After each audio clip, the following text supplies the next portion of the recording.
Kedatangan bangsa Maori ke Selandia Baru disusun oleh Melita Angkriani Situmorang NIM A1A2-18036. New Zealand atau Selandia Baru. Selandia Baru terdiri dari 2 pulau utama dan sejumlah pulau yang lebih kecil terletak di antara 29 derajat lintang selatan sampai 53 derajat lintang selatan dan 165 bujur timur sampai 176 bujur timur. Selandia Baru memiliki panjang 1.600 km, membujur dari utara ke selatan. Selandia Baru adalah bagian dari benua Selandia yang merupakan pecahan dari benua Gondwana. Kedatangan bangsa Maori. Bangsa Polinesia merupakan bangsa yang pertama kali menemukan pulau ini, yakni pada tahun 800 Masehi dan telah melakukan proses migrasi sampai 1350 Masehi.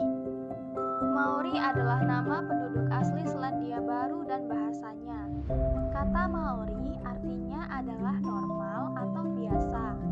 Dalam bahasa Maori merujuk pada makhluk-makhluk hidup yang berbeda dari dewa-dewi. Kata Maori memiliki banyak kerabat dalam bahasa Austronesia lainnya, seperti bahasa Hawaii. Kata Maoli dalam bahasa Hawaii artinya adalah asli, pribumi, benar atau nyata. Nama ini juga merupakan nama bangsa dan bahasa Kepulauan Cook yang disebut sebagai Maori Kepulauan Cook. Kata ini juga memiliki kerabat dalam bahasa Jawa, ma urip, yang berarti hidup. Kata hidup sendiri adalah bahasa Melayu juga yang merupakan kerabat kata ini.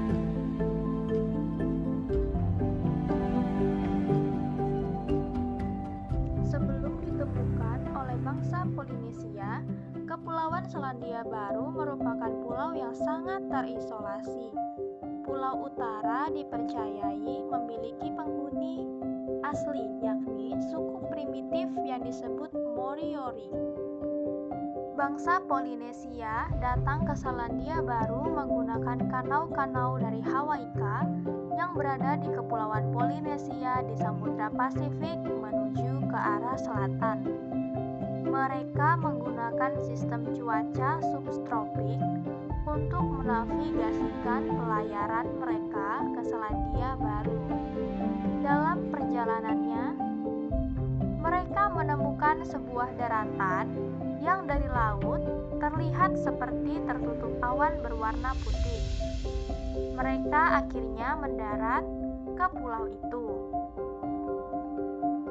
Mereka akhirnya mendarat ke pulau itu dan memberinya nama Aotearoa, yang berarti The Land with the Long White Clouds, atau tanah awan putih yang bergerak.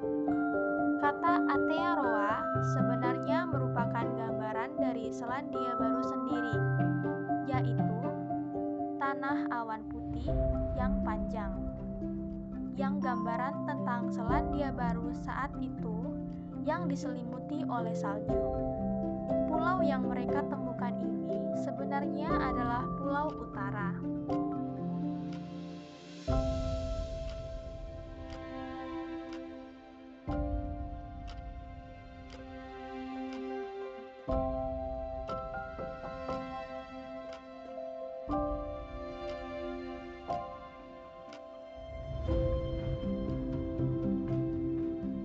Tahukah Anda, saat ini mayoritas penduduk Selandia Baru adalah keturunan bangsa-bangsa dari Eropa.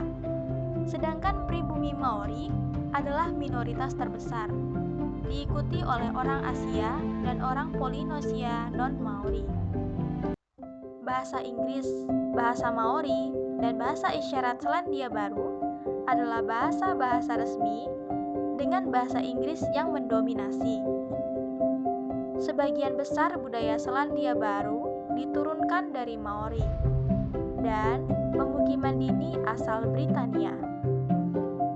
Seni Eropa mula-mula didominasi oleh pemandangan alam dan juga potret Maori yang lebih minim kadarnya. Sebuah kebangkitan baru budaya Maori telah menyebabkan seni-seni tradisional berupa tenunan dan seni wajah menjadi lebih mengemuka. Selanjutnya adalah ciri fisik suku Maori. Ciri fisik suku Maori sama seperti orang Polinesia pada umumnya. Namun, sebagian besar orang Maori yang tinggal di Pulau Utara memiliki ciri fisik yang merupakan perpaduan dari Polinesia dan Melanesia. Hal ini berindikasi bahwa pada saat awal kedatangan bangsa Polinesia sempat terjadi perkawinan campuran dengan penduduk Moriori yang merupakan ras Melanesia. Jenis Maori campuran ini umumnya memiliki rambut hitam bergelombang menyerupai ras Polinesia, tetapi bentuk hidung dan bibir menyerupai ras Melanesia, yaitu hidung pesek dan bibir tebal. Kulit mereka juga berwarna coklat.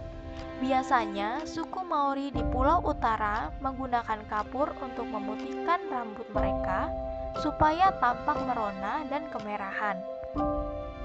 Kemudian, untuk suku Maori yang ada di Pulau Selatan, umumnya memiliki ciri fisik yang kental dan sangat mirip dengan ras Polinesia. Mereka mempunyai rambut hitam dan melambai, mata coklat gelap, bibir tebal dan menonjol, hidung datar dengan lubang hidung yang besar, dan giginya besar, putih, dan teratur. Pada umumnya, orang-orang suku Maori berumur panjang, karena umumnya mereka hidup sangatlah sederhana, pekerja keras, dan produktif pada usia muda. Nah, hal-hal tersebutlah yang membuat orang-orang pada suku Maori memiliki usia yang sangat panjang. Namun, di balik itu semua, pada umumnya orang-orang Maori mati atau meninggal itu disebabkan karena memang sudah tua. Di samping itu juga ada yang terkena ilmu hitam dan penyakit cacar yang dibawa oleh orang-orang Eropa pada masa itu. Baiklah, selanjutnya pembahasan mengenai suku-suku bangsa dan kebudayaan suku Maori. Yang pertama ada bahasa. Bahasa suku asli di sana yakni Te Reo Maori juga masih digunakan oleh penduduk yang Polinesia Timur sebagai bentuk pelestarian bahasa. Bahasa lain yang sering digunakan adalah Samoa, Prancis, Hindia, dan Kanton. Selain itu, di Selandia Baru juga diterapkan bahasa isyarat Selandia Baru yang digunakan oleh penduduk-penduduk tunawicara. Kemudian yang kedua ada sistem pengetahuan. Sistem pengetahuan suku Maori tergolong sudah maju dengan mengenalnya sistem pertanian daripada suku aborigin. Peralatan dan teknologi bervariasi berkat adanya kontak sosial dengan penduduk luar suku Maori. Selanjutnya ada sistem kemasyarakatan atau organisasi sosial. Suku Maori dipimpin oleh kepala suku yang biasanya juga merangkap sebagai dukun suku itu. Kepala suku juga memimpin upacara keagamaan dan perkawinan. Selain itu juga ada sistem peralatan hidup dan teknologi. Peralatan yang digunakan sudah maju dikarenakan mereka sudah mengenal sistem pertanian. Alat yang digunakan adalah mareklep, pedang, jaring untuk menangkap ikan. Mereka menjala nelayan dari haraeke atau rami dan mengukir kail ikan dari tulang dan batu. Selanjutnya ada sistem mata pencaharian hidup. Kaum Maori adalah pemburu dan nelayan ulung. Mereka menjala-jala nelayan dan haraeke atau rami dan mengukir kail ikan dari tulang dan batu. Mereka memburu burung asli, termasuk moa, burung terbesar di dunia.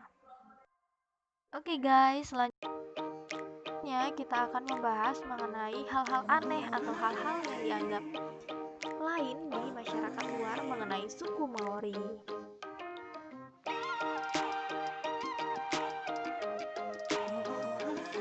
Suku Maori sudah terkenal dengan kanibalisme. Bahkan kegiatan tersebut telah menjadi bagian dari kebudayaan mereka dan tidak akan pernah berhenti memakan sesama mereka. Faktanya, ketika kapal Inggris The Boy berlabuh di daerah tersebut, dan para awak kapal sengaja membunuh anak dari kepala suku Maori. Dan seketika itu, para herois suku Maori membalas dendam dan membantai habis awak kapal tersebut dengan membunuh dan memakan tubuh para korban dengan dendam membara. Kejadian ini akhirnya terkenal dengan Bloody Mississippi.